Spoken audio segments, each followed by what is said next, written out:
welcome to Writer, where we meet the authors you love and introduce you to new authors and books for your TBR list. I'm your host, Kat Filer, also known as KJ Filer. My guest today is thriller suspense novelist Joseph Lewis. His latest book, Black Yi, is due for release on January 2nd, but you can secure your copy now as it's available for pre-order. In this new thriller, the secret of how 4 members of MS-13 died was supposed to keep them safe. That is, if no one spoke of it, but someone did, and now people are dying. Hi, Joseph. How you doing? It's good to see Just you. fine. Thank you for having me. Absolutely. Another book. How many is this now? This is my 10th. Wow. Gosh, you just, yeah. How did I, you? I, I, I tell people it's kind of like giving birth, although I've not had that pleasure. But it's from idea to publication. For me, it takes about 9 months to a year. Okay. No, that's, yeah, that makes sense. Um, and does that include editing or just Oh writing? yeah, that's the whole thing. The whole thing. Yeah. Okay. Well, you certainly have a lot of them. So anybody who's listening and is not familiar with Joseph Lewis should realize that you're going to get hooked, but it's okay because there's a lot of books. You're okay. So how did you come up with the title of your new book? And would you say it for everyone to make sure it gets Sure. said right? It's a Yi is a spiritual deity of the Navajo. The way I would compare it to would be the Catholics have all sorts of different saints. In Navajo, they have lots of different Yi. However, there's one that they don't talk about, and that's Black Yi. They don't even mention the name because what they feel is like inviting evil into their lives. Oh, wow. And that's really the gist of this particular book. And I thought the cover captures it pretty well. It's Wow. a, it's a figure of the man with a cloud over his head, and that to me pictures it perfectly. Yeah, that's a heck of a cover. Is there a story behind that? Uh, you know, I gave the design guy at Black Rose Writing a couple of ideas, and my idea was some ambiguous figure and a black cloud. That's all I told him, and then he came up with that title, and I thought he hit a home run.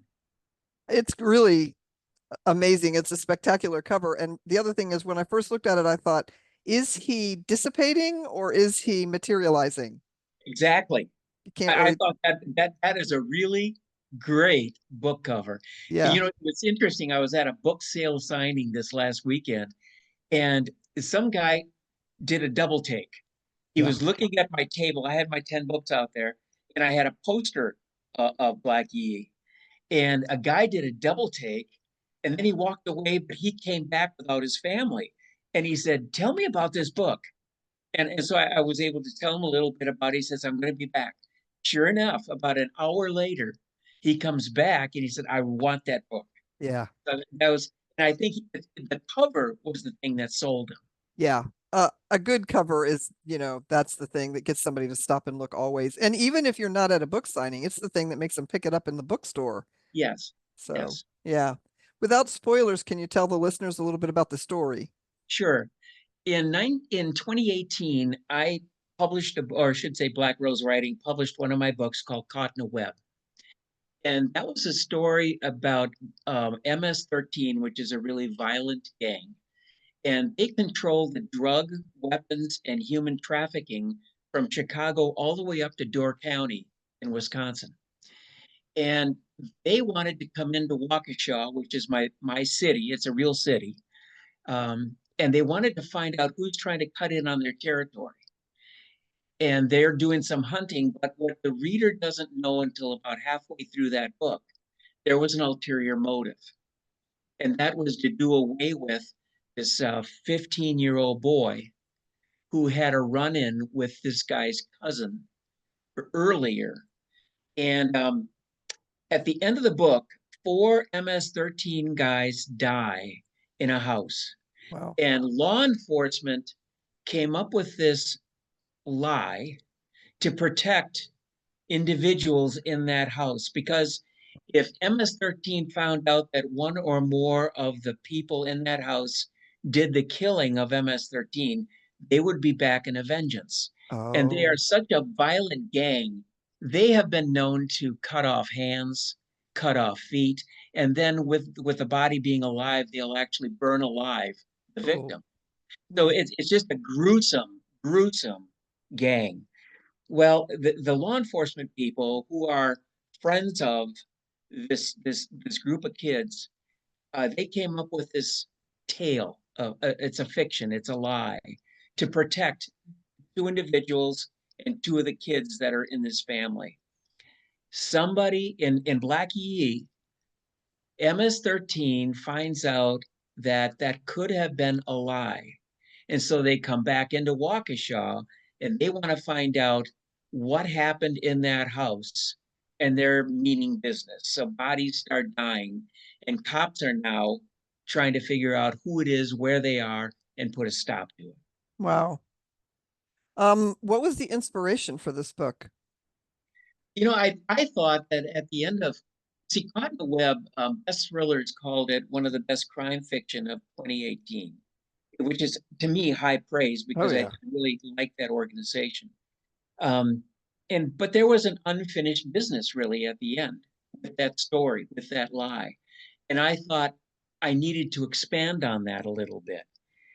And I also wanted to tie up a couple of story threads that were in Fan Mail and in Blaze In, Blaze Out, which are my two previous books to this one.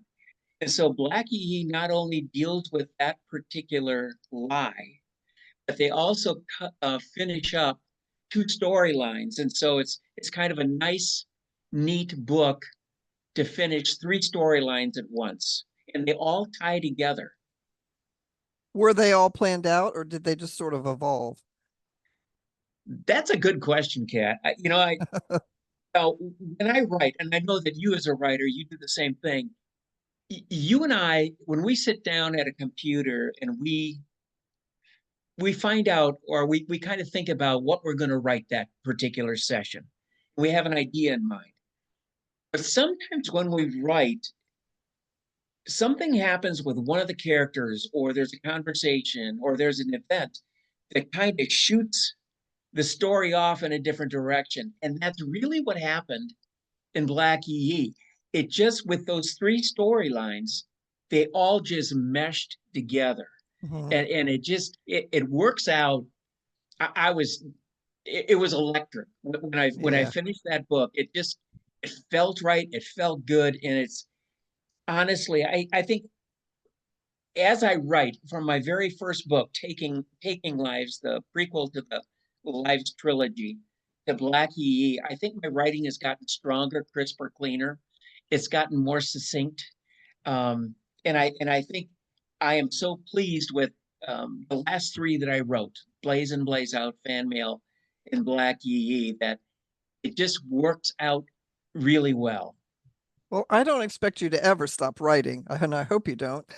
Thank you. But yeah, I mean, I think that's kind of the way it is when you're writing, isn't it? The thing you wrote last isn't the best thing you'll ever write, Yes. unless it's the only thing you ever wrote again. Yeah. You always get better, but that doesn't mean that it's not good. There have been a couple of authors where I've read a book in the middle and didn't know, and then I go back and read it, and I'm not disappointed, but you can definitely tell this was the Hmm. first book. And Yeah. some, you see the transition. But that's fun. I like that.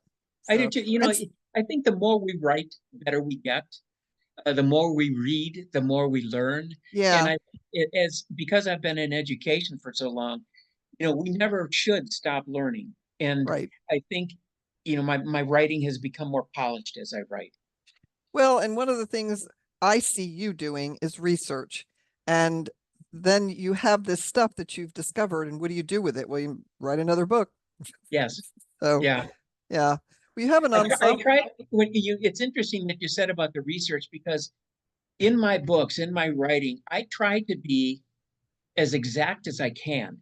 So, for instance, my city of Waukesha, I taught there, lived there, the same school that these kids go to. That's where I taught and coached, for 5 years. And so, if I say that there's a store on this particular street, you can bet that there's a store on that particular street, unless they Yeah. tore it down, of course. But Yeah. It's been a long time since I was at Waukesha, and I was only there for a couple days. I didn't live there, but I recognized, yeah. Sure. So, you have an ensemble of cast of characters in your book. Um, how do you decide which one is the lead role? You know, um, I kind of look at what the book is about. For instance, if I go back and I look at my book Betrayed, that was a book that took place on the Navajo Nation reservation in Arizona.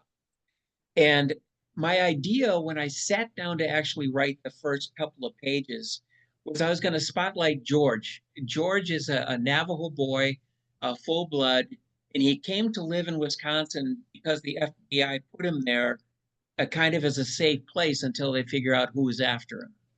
And that takes place in the Lives trilogy. But I wanted to highlight George again. But it turned out as I was writing that the story is really Brian's story. Okay. It's his perspective, it's his eyes, and he's the one who's telling the story.